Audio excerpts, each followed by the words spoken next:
নমস্কার ফ্যামিলি, কেমন আছেন? আশা করি আপনারা সকলেই ভালো আছেন। তো এই পদচিহ্নটা হলো মাতা সীতার। এই সেই নদী, যেই নদী সাক্ষী রেখে মাতা সীতা রাজা দশরথের কাজ করেছিলেন, পিণ্ড দান করেছিলেন। নদীটার নাম হলো ফল্গু নদী।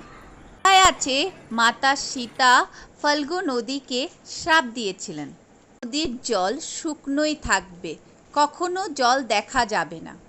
এটাও সত্য কথা যে এই নদীর জল ছাড়া পিণ্ডদান অসম্পূর্ণ। হয়তো অনেকে জিজ্ঞাসা করবেন যে জল কেন দেখা যাচ্ছে নদীতে। যেহেতু এখন মনসুন ডে আর আমাদের আসার এক সপ্তাহ আগের থেকে এখানে বৃষ্টি হচ্ছে। আমি যেহেতু এখানে অল্প স্বল্প ঘুরেছি বা দেখেছি, বা এখানে ট্যুরিস্ট গাইডের মতে এই নদীতে বেশি জল ভাসমান থাকে না।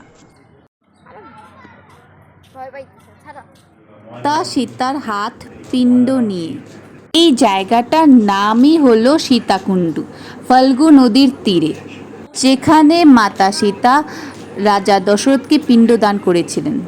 এই আশ্চর্য লাগে, তাই না? আমরা যেগুলো রামায়ণে দেখেছি বা পড়েছি, সেইগুলো জায়গা যদি দেখি নিজের চোখে, কত সুন্দর লাগে, তাই না? ভাবলেও কত আচম্বিত লাগে। কারণ আমাদের লাইফে কোনো চ্যালেঞ্জ আসলে আমরা কত সহজে ভয় পেয়ে যাই, একটুতেই মন ভেঙে যায় বা কেঁদে ফেলি।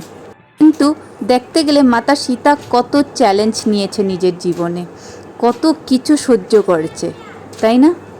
জীবনটাও সহজের ছিল না, তথাপি ওনারা হার মানেন নাই কিছুতে। হয়তো অনেক জ্ঞানীগুণী মানুষরা বলেন মহাভারত বা রামায়ণ পড়তে, কারণ জীবনে অনেক কিছু আনসার হয়তো সেখানেই পাওয়া যায়। আজকের জন্য এতটুকুনি। ভালো থাকবেন, ভালো রাখবেন, আর হ্যাঁ, আপনাদের সাথে অনেক গল্প আছে, সাথে থাকবেন একটু।